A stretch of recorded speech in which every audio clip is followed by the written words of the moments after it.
Hello everyone, welcome back to my channel. I'm Bill. We're going to be in the Advanced Player's Guide for this video. We're continuing the character archetype class videos. We're on the Ranger class in the book now. We're on skirmisher, so that's going to be the Ranger type we're covering in this video. So without further ado, let's read into the skirmisher, see what abilities you would get, see what abilities you would lose from the Ranger class to get the different abilities. Skirmisher. Many rangers rely on spells, but there are some who eschew aid from divine powers for their own reasons. Skirmishers rely on their wits, their wisdom, and sometimes even instinct to aid in their quests. A skirmisher has the following class features. Hunter's tricks. At 5th level, the skirmisher ranger learns to use of hunter's tricks, which typically grant a boon or bonus to the ranger or nearby ally. At 5th level, the ranger learns one trick selected from the list below. At 7th level, and every 2 levels thereafter, he learns another trick. A ranger can use these tricks a total number of times per day equal to half his ranger level plus his wisdom modifier. Tricks are usually swift actions, but sometimes move or free actions that modify a standard action, usually an attack action. Once a trick is chosen, it can't be retrained. A ranger cannot select an individual trick more than once. This ability replaces the ranger's spell class feature. Skirmishers do not gain any spells or spellcasting ability, do not have a caster level, and cannot use spell trigger and spell completion magic items. So you're losing a lot of the magic to be a skirmisher, okay? The following is a list of hunter tricks and their effects. Aiding attack. The ranger can use this trick as a free action. When he hits a creature with an attack, the next ally who makes an attack against the target creature before the start of the ranger's next turn gains a +2 circumstance bonus on attack roll. Now, doesn't seem very good to me, but I can go into further reasons if you all want. Just message it in the message below. Next one is bolster companion. The ranger can use this trick as an immediate action when his animal companion is hit with an attack or a combat maneuver. The companion's AC and combat maneuver defense increases by +4 for the purpose of that attack. If the attack still hits, the animal companion only takes half damage, if any.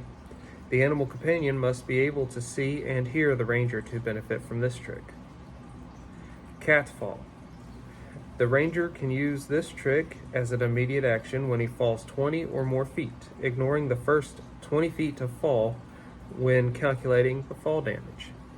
If the ranger takes no damage from the fall, he does not fall prone. That's pretty cool. I like that one. Chameleon step. The ranger can move up to twice his speed as a move action. The ranger does not take any penalty on stealth checks for movement during this move. This move provokes attacks of opportunity as normal. Okay. At least you can move while being stealthy. That's pretty good. Cunning pantomime. As a standard action, the ranger can communicate with a single creature as if using the tongues spell for 10 minutes. Because the communication is slow and lacks subtlety, the ranger suffers a -4 penalty on all bluff and diplomacy checks relating to that creature he is communicating with when using this trick. Okay. Defensive bow stance. The ranger can use this trick as a swift action. Until the start of his next turn, his ranged attacks do not provoke attacks of opportunity. That's cool. Deft stand. The ranger can spend a move action to stand up without provoking attacks of opportunity. Well, if you had acrobatics, you could do that too, and it wouldn't be a trick. So that one, deft stands like the aiding attack. They don't really. You can do the same thing in the rules as is without having to burn a trick for it. Distracting attack. The ranger can use this trick as a free action before he makes an attack. If the attack hits, the target takes a -2 penalty on all attack rolls for 1 round. It's okay. Hateful attack. The ranger can use this trick as a free action when he makes an attack against one of his favored enemies. The ranger doubles the threat range of his weapon for this attack. This does not stack with other abilities that increase the weapon's threat range. Heal. The ranger can use this trick as an immediate action when his animal companion moves. When the companion moves, the square it starts out in is not considered threatened by any opponent it can see, and therefore visible enemies do not get attacks of opportunity against it when it moves from that square. The companion must end his movement, or end this movement, in a square adjacent to the ranger. The animal companion must be able to see and hear the ranger to take this movement. Hobbling attack. The ranger can use this trick as a free action when he hits with an attack. The target of the attack's land speed is reduced by half for 1d4 rounds. That one's pretty good. Quick climb. The ranger can climb at his full speed as a move action without penalty. Well, I'm not sure I would. If you don't learn, it says you learn them every 2 levels thereafter. Okay, so you're going to learn a good deal of tricks. I don't see quick climb being on the extremely useful side by the time you're learning tricks to begin with. At this point, you should have something, if you do a lot of climbing, that would aid you in climbing that's magical at this point. Quick healing. As a swift action, the ranger can make a heal check to administer first aid on an adjacent dying character.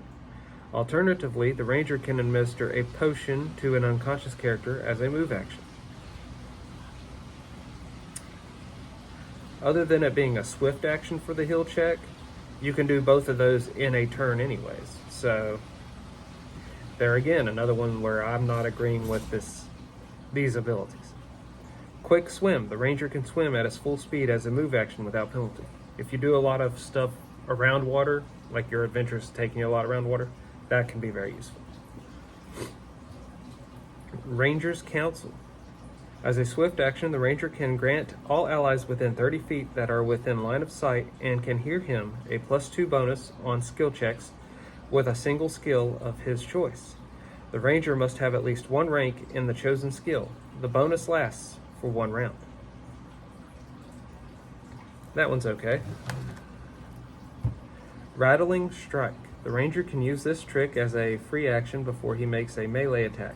If the attack hits, the target is shaken for 1d4 rounds. That's pretty good.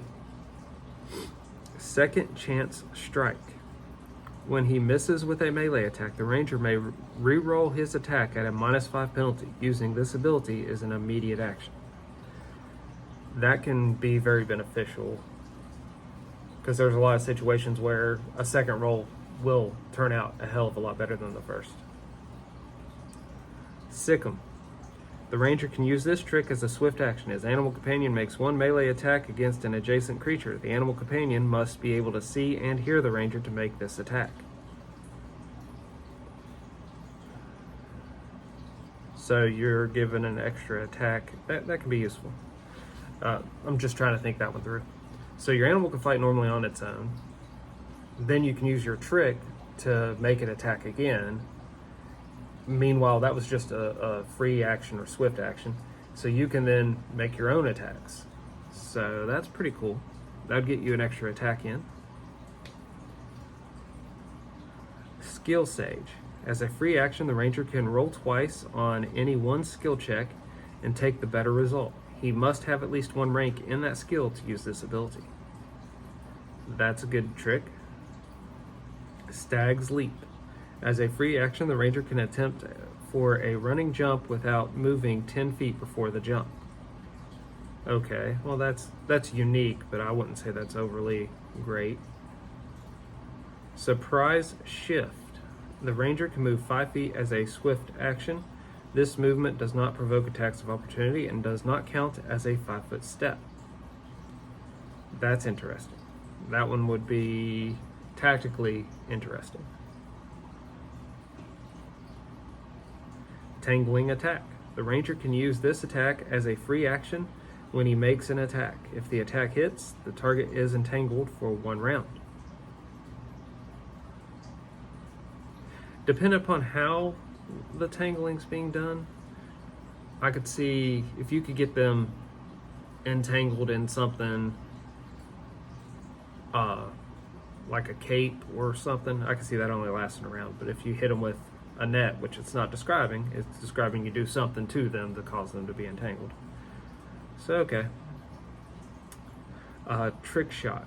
As a standard action, the ranger can make a ranged attack that ignores concealment, but not total concealment, soft cover, and partial cover. That's cool, because that, if you had that one, you don't require the feats needed to do the same.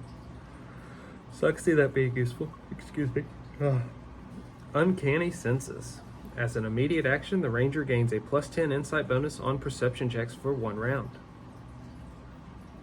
That's a pretty useful one.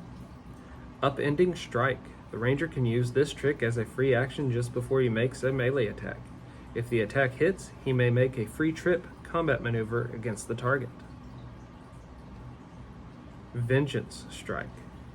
The ranger can use this trick as an immediate action when an enemy adjacent to him hits an ally with a melee or ranged attack. The ranger can make a single melee attack at its highest base attack bonus against the creature who attacked his ally. That's cool. So there are a few that do the same as other abilities that might take a little bit more timing around that you can just actually do as any character. And those are the ones that I'm very confused of why they put them as tricks, because they didn't make them very advantageous. But there's a lot of useful tricks in here, so I can see this being a fun ranger class to play. I'd read all the tricks that do similar things to what you want to do with the trick you're picking, and from there figure out which one's the best, because there's a lot of overlap. Like the one that allows you to roll your skill twice, Skill Sage, could be better or it could be worse than Uncanny Senses, which is a +10 on perception check. So I could re-roll perception twice, or I could get a +10. I don't need to take both of those. But the re-roll twice is any skill I have that I have a rank in, I can do that. So that's more versatile. So that's how I would nitpick this if I was going to play a skirmisher. Let me know what you all think about the skirmisher down below, and if you all want me to go over the things you could do that are pretty much aiding attack without having to have that trick, I'll put that in the comments below after somebody asks about it. Until we all game again, guys.